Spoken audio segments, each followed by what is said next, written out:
respective party contingencies, but also as independents. Joining me here on site is Kisembo Ronix Tendo. He's an independent. A very warm welcome, Mr. Kisembo.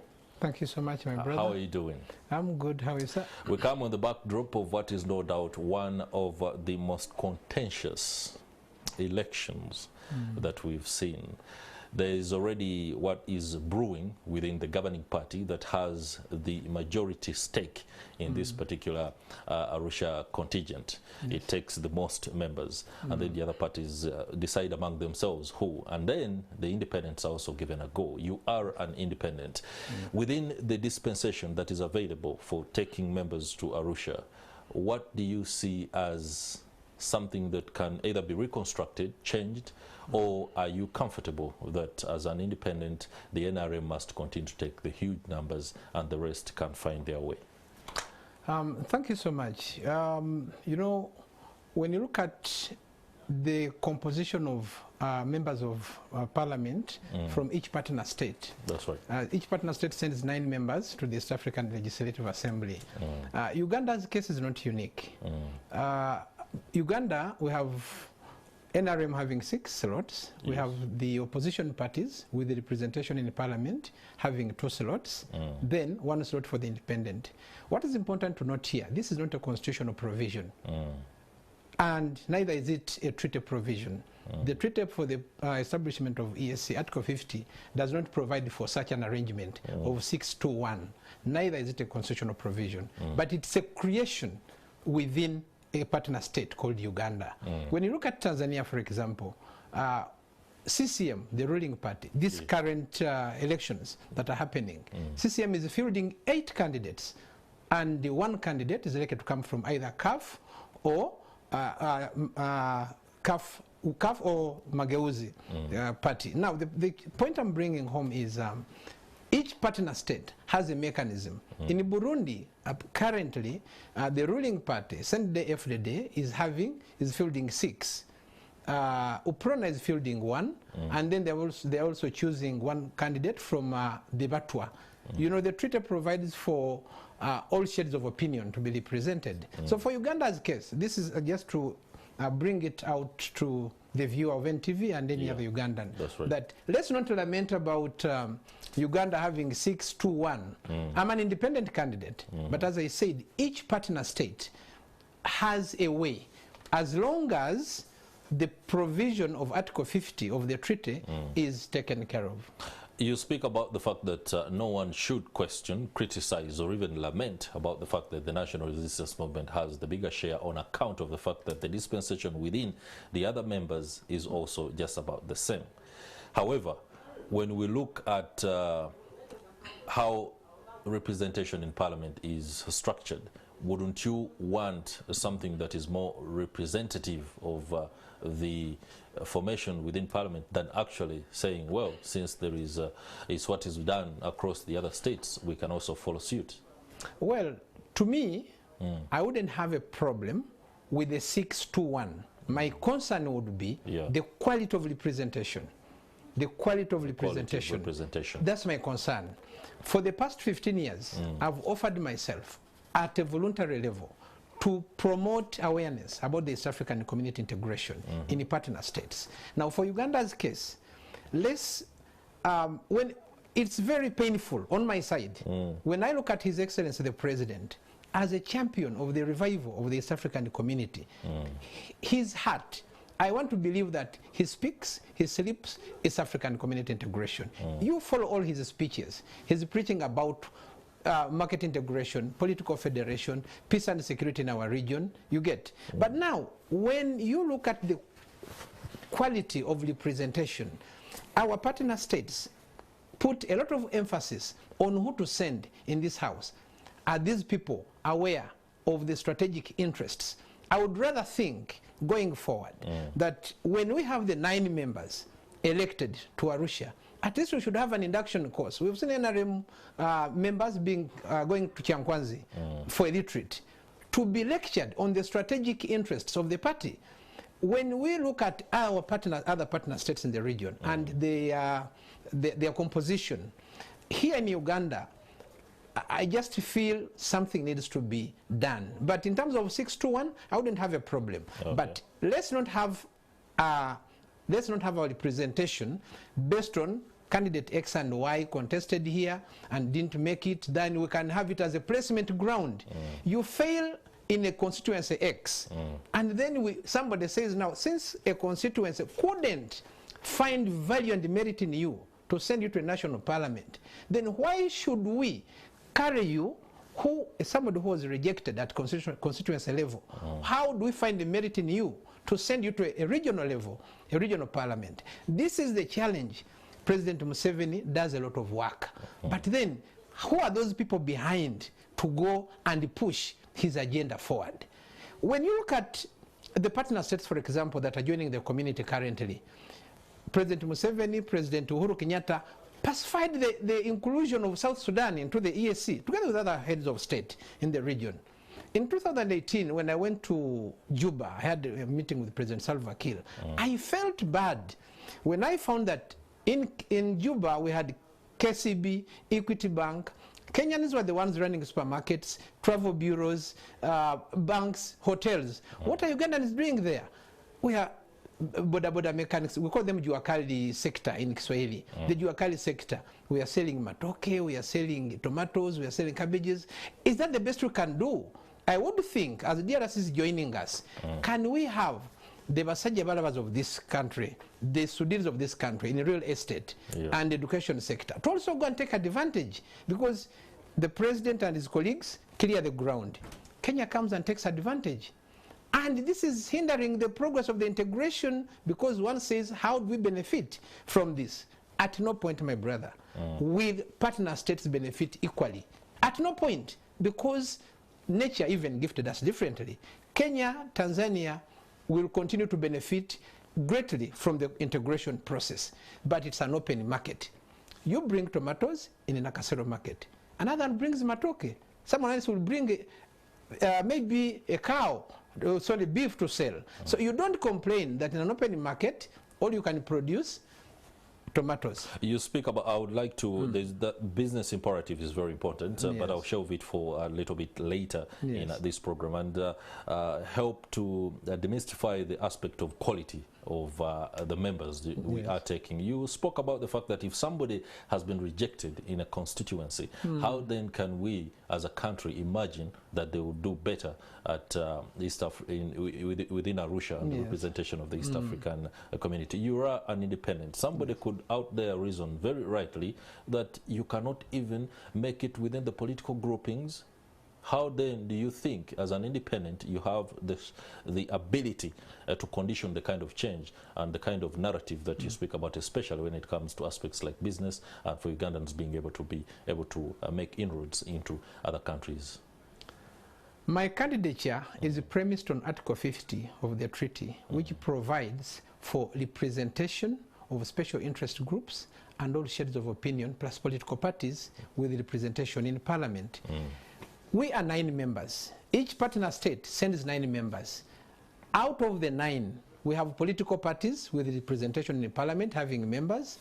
We have issues of gender interest groups, and also the independent, of course, under the interest groups. So for me, what I think, and what informs my candidature, first of all, is my passion and experience in matters of the community.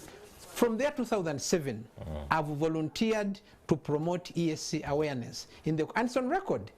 My brother, the medal I'm putting on here was awarded to me by His Excellency the President on special recommendation. What medal is that? This is an independence, 50th Independence Golden Jubilee Medal.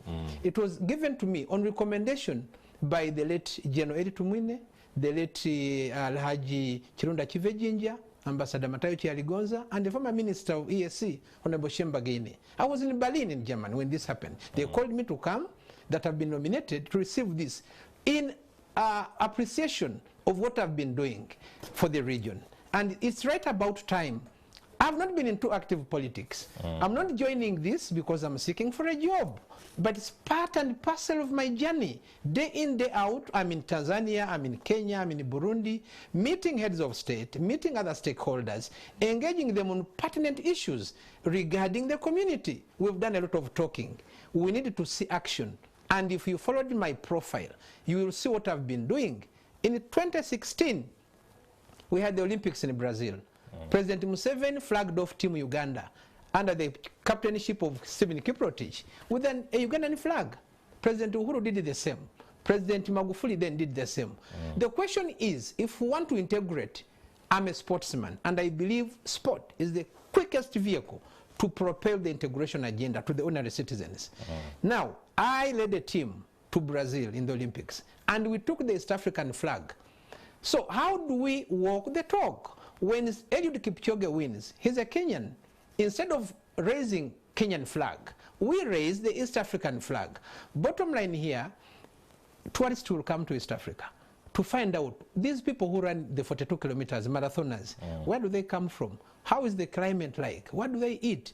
When they land in Nairobi, they'll have a chance to visit Masai Mara, they'll go to Mombasa. Shortly, they will learn of River Nile, they will come to Machishon Falls. Uganda will also benefit.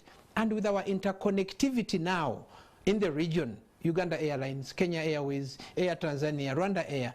So 40 minutes, 30 minutes, we can always connect in the region. Why I'm saying this, we've done a lot of talking. We need action to domesticate the integration, and that defines my candidature in this race. I'd love to ask you the question. Very many times we've had President Yoweri Kaguta Museveni speak to Ugandans and ask a very intimate question to himself. And if you give me people that I can work with, then service delivery will be easier. You are an independent, yes, and you have spoken of the fact that President Yoweri Kaguta Museveni's heart is at the core of the integration process. He wants people he can work with. He has already nominated, or rather led the process, presided over the nomination and decision of who should be representing the National Resistance Movement or going under the party ticket. How are you going to work with a man who works like this and loves to have people who are his own ilk, who believe what he believes and are ready to do what he wants? I want to repeat this. I am a proponent of President Museveni's vision and the integration gospel he has been spreading.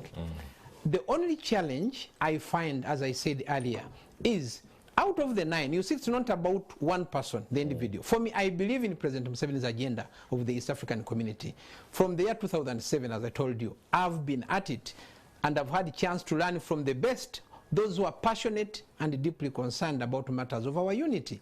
So, having President Museveni's NRM fronting 6, and then the 2 from the opposition parties, again endorsed kind of by NRM, I have no problem with it. My concern is the 6 plus 2 must be people who have passion. Even the treaty provides for the same.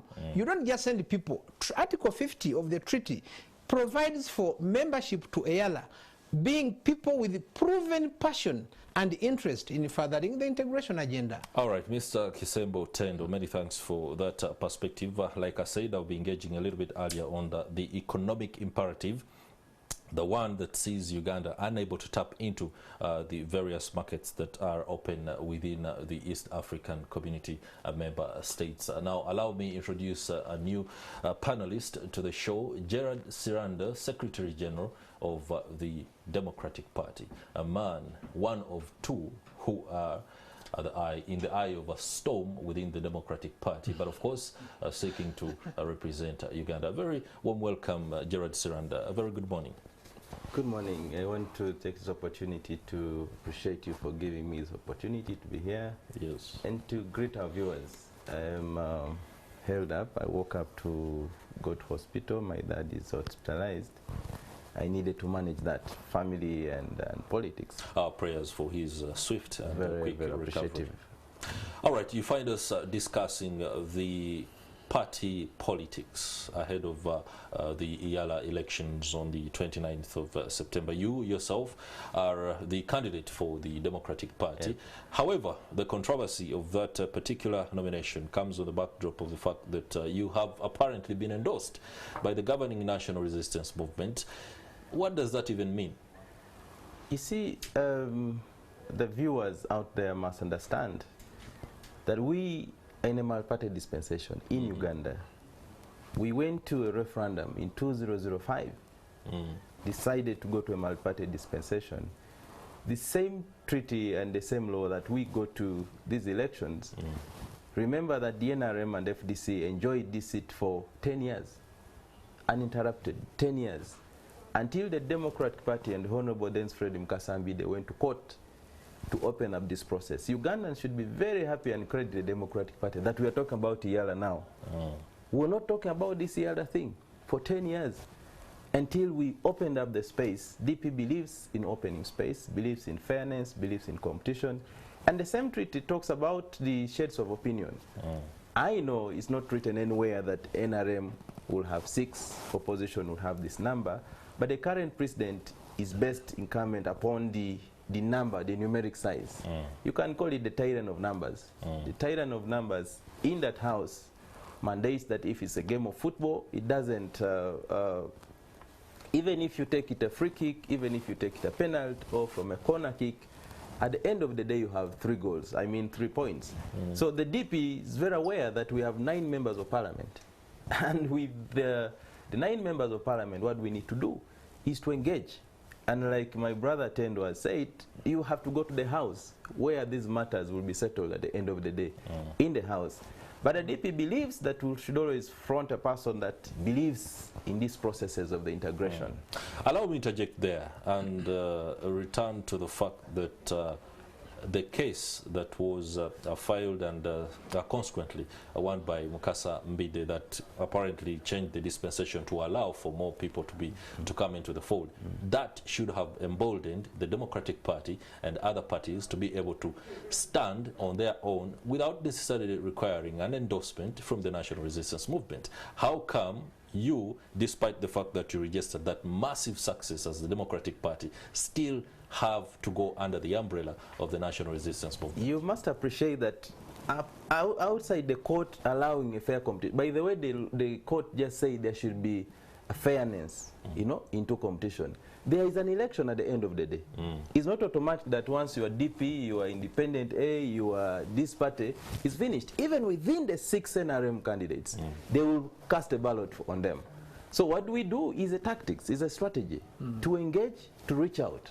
You don't want to lie anybody, even if you're Ben Kiwanuka, even if you're who very powerful in this country, that you got that house, the way it looks like without the NRM, and you do anything. The reality is on table, the facts are on papers, NRM has majority. Even within the opposition outside, we have 109 members of parliament. Record has shown that we have not voted together. Go to the ballot of the speaker, the first one, even the opposition candidate, then who was the leading opposition, the Honorable Semujunganda, could not even raise the 33 votes of NRM, I mean of FDC. You know, the 33, he did not get that. When you get to the opposition candidate that were deputy speaker and all those, I think the best was Honorable Nsibambi, who got like 32. We did not get the 109. Come to the by-election of the speaker. The Honorable Asman got, I think, 66. You know, it is Honorable Bitek who tried and got 80 plus. We did not even still get all the votes of the NRM. So, I mean the opposition. So it's very evident that even within the opposition, we have not garnered the muscle to whip ourselves to move towards that line. And even if I got all the 109 votes of the opposition, I still cannot win. But I want members to understand that when we go to Arusha, our party is Uganda. Correct. We are taking Party Uganda to this dialogue of the integration. And we need the people that believe in a question of integration. I come with a background of dialogue. DP is a part of dialogue. We believe that the first process of the integration failed because the leaders stopped talking. The leaders stopped negotiations. Dialogue is a very solid aspect of the integration, because we want to bring a bloc Uganda, bring a bloc Kenya, now bring a bloc South Sudan, bring a bloc DRS, and all those. You must have engagement. Already with the entry of South Sudan, there is already a conflict with Rwanda that is ongoing. There has been a conflict with Burundi. You need a person that will aspire the question of dialogue, the question of negotiation, the question of conflict resolution, because we come from different entities. But if we don't work with the question of dialoguing, the question of negotiation, this community will not achieve anything. The integration process is a process that is ongoing. We shall come to the fact that dialogue is needed, as you emphasize that, of course, in line with the changing tectonic plates within the region, especially after the ascendance to power of William Ruto. But allow me to tackle the aspect of quality. For the last 10 years, before the Democratic Party got where you are right now, to be able to speak with the voice that you do speak with, the quality of people we are taking to EALA.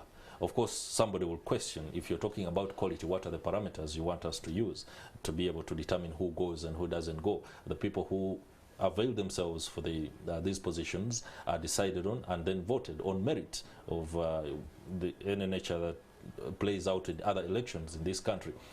But what kind of quality do we need to take to EALA to be able to achieve Uganda's strategic objectives within the East African dispensation, regional dispensation? Because before we think about the fact that it is a regional issue, Uganda has specific interests. Has the Democratic Party laid down what those interests are and what you think should be the driving factor? I think on the question of quality, I don't doubt the quality of the legislators that we have in this parliament, because many of them either have been legislators in this National Assembly or they have engaged in several aspects of work, either policy alternatives. For instance, the Honorable Musamali, he'd run parliament as the lead of government business and the government chief whip. These are people that are solid in their own aspects. But for me, I think is about weighing and assessing what they have been in position to do. And that's why we are saying we should back them up, because the 6, if they win, they will go back. And that's why I say we should back them up with the 3 that are credible, that have the love, that have the verge, and have the experience of the question that we bring. For instance, all of us have our own way that we want to bring to the team of 9. You can't be everything. And when you're going to legislation, you pick an area that you're going to, you know, you want to be a star in a particular area, specialize in a particular area. Then you have, like my brother Tendo, who wants to run in a particular area. So you tap from his experience of a particular area. You bring in my experience of political negotiation. That's the area. I think I am in the teams that are going there. I am the one that has done that line of political negotiation through the iPod processes. I have been chairing the iPod Council at a time when everything is hot.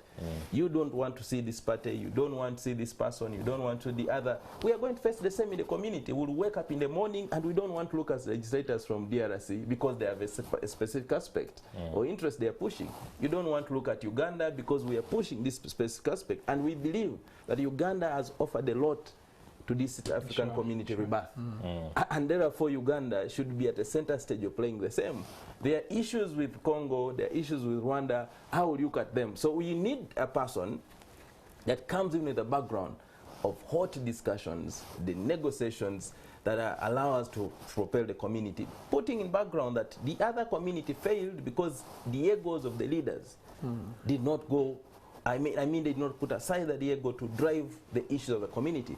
And the other thing we shall be looking forward to see how egos of the current leaders within the region can be tamed, especially given the fact that many of them are very emboldened.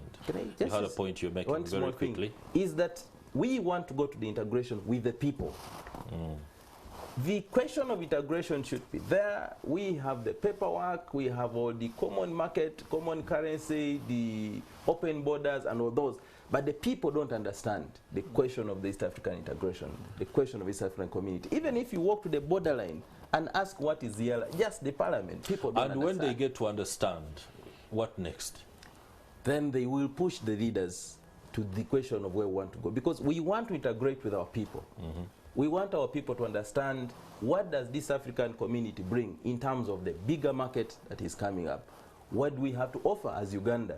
Uganda is going to be the biggest beneficiary of this African community and integration, given that we are a landlocked country, we are the small country, but we also have a lot of potential that we can tap and benefit from this question of the East African integration. So we believe that once we move the people, they will understand that you don't only have to think about the market within Uganda and what belongs to you, but you can go to Kenya and establish a business or a school and start operating a school, and therefore you benefit the community, that you can go to DRC and open up a business and start operating in DRC without being asked the trading license and all those questions. Yes, on that point, allow me to transition from aspirations to strategy, because you spoke earlier about the fact that you were dismayed by the fact that Ugandans in Juba were selling matoke, tomatoes, cabbage, while the Kenyans and others were establishing banks, forex bureaus,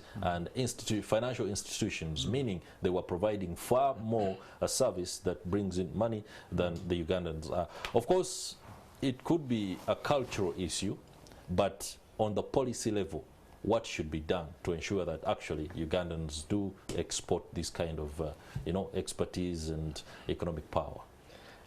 Thank you. I think, like I earlier said, we've done a lot of work in terms of policy at the East African community level. Our leaders who are there, the legislators and other leaders from the Secretariat and the Summit.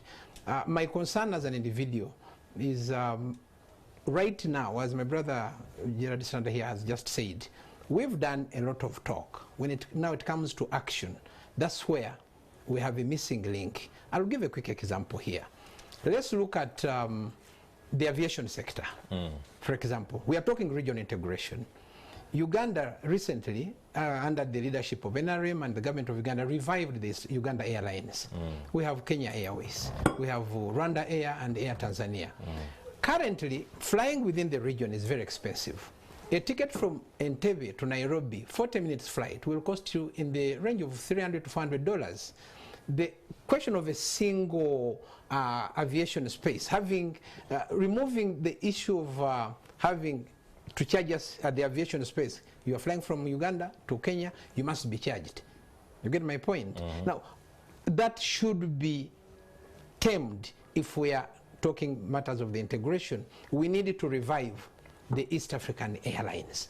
If we can have Uganda Airlines merge with KQ, with Air Tanzania and Rwanda Air, and form the East African Airlines, then we can see the flight rates, the fares of the flights in the region come down. Then traders in the region will be, because of the interconnections we already have, traders will be able to, this morning you fly from here to Kigali, you have a meeting, in the afternoon you fly to Nairobi, because the ticket will pretty much go to maybe $100.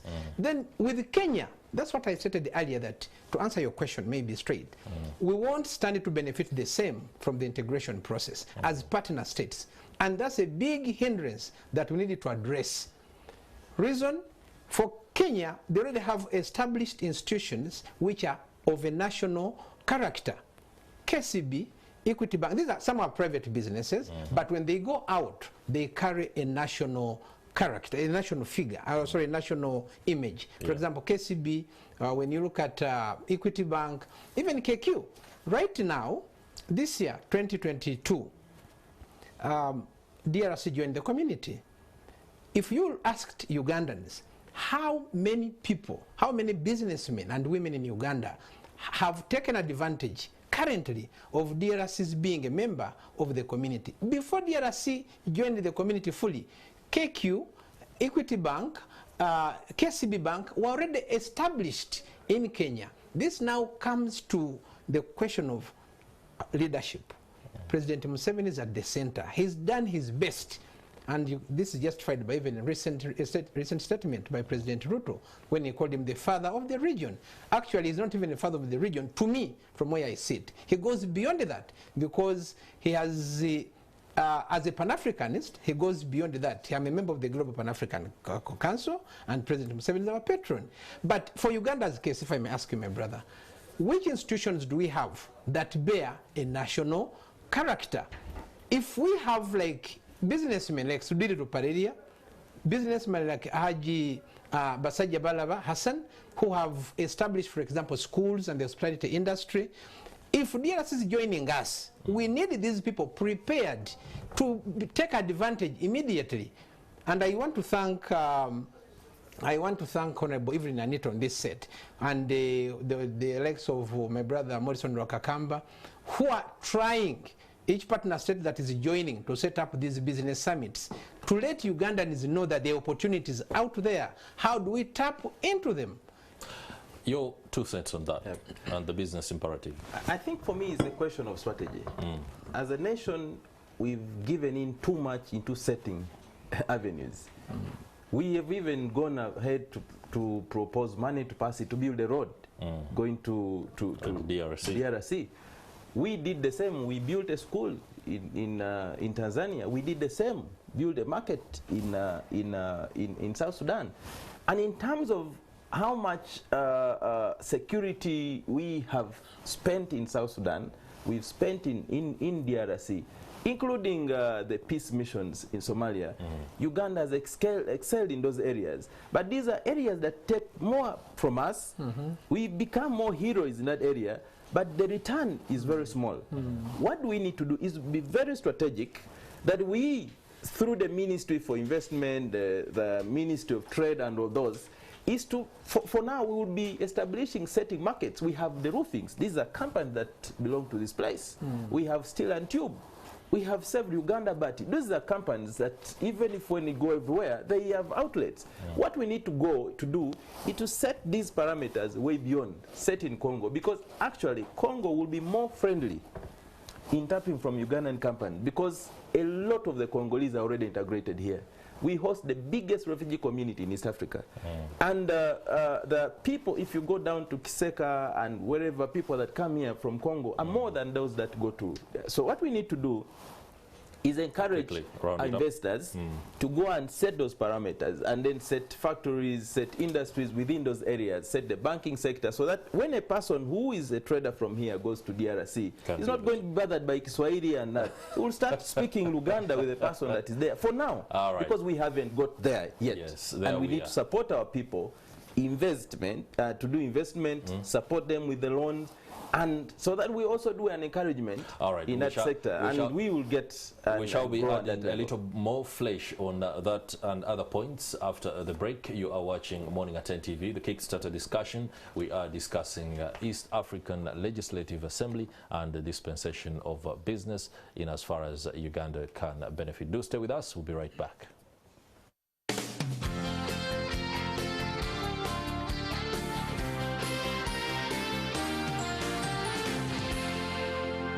Watching Morning at NTV. Hello, women entrepreneurs in Hoima. Here is a chance to elevate your business to greater heights. Daily Monitor, in partnership with DFCU Women in Business and Uganda Investment Authority, bring to you the free Rising Woman Training in Hoima. Don't miss the free trainings to all business women in Hoima and surrounding districts on 28th and 29th September 2022 at Teak Hotel. For queries, visit any DFCU branch, Daily Monitor, and Uganda Investment Authority offices, or call DFCU Bank 0800-2220-00 or 0777-530044. Rising Woman, taking your business ahead. New and improved Omo with a new look and unbeatable stain removal. Omo, unbeatable stain removal. On the next episode is brought to you by Enjoy as you win in the Trigatiko promotion today. On the next episode. Hi, Dad. Thanks for coming. Mwah. Come in. How do you feel now that you have a new car, huh? It's amazing, Dad. I love it. Listen, sweetie, do me a favor. Go to your room, okay? I want to talk to your father alone.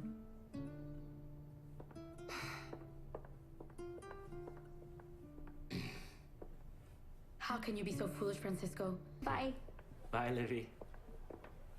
Rodrigo, how are you? Miss Matilda? Did you enjoy your lunch with the commoners? Ooh, with the... Hey, you always talk to me like I'm, I don't know what. You know something? I had a great time, actually. Yeah? A blast. In spite of your little friend Armando.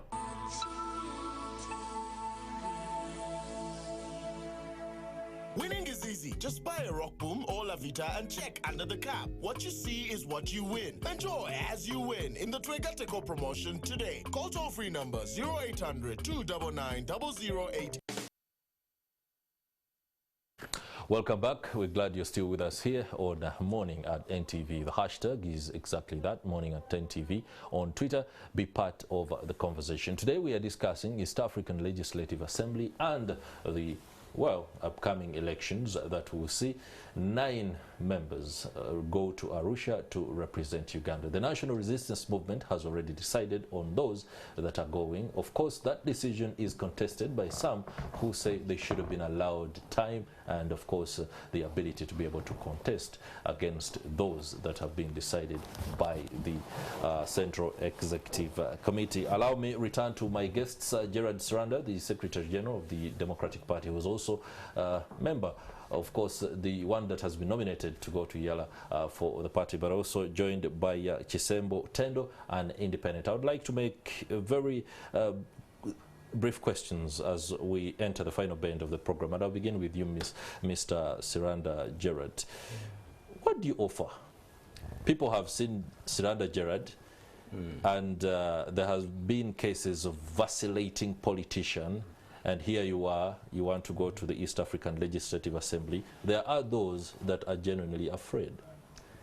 I think the Democratic Party, first of all, the party I come from, comes with an experience and background of this dialogue and from the formation of the East African community. The DP was a centerpiece of the formation of the first community. And we've since been a very formidable team. So I come with the experience of a team and a party that believes in dialogue, a party that believes in negotiation, a party that believes in engagement, and a party that believes in the oneness of the East African community. We've done the same.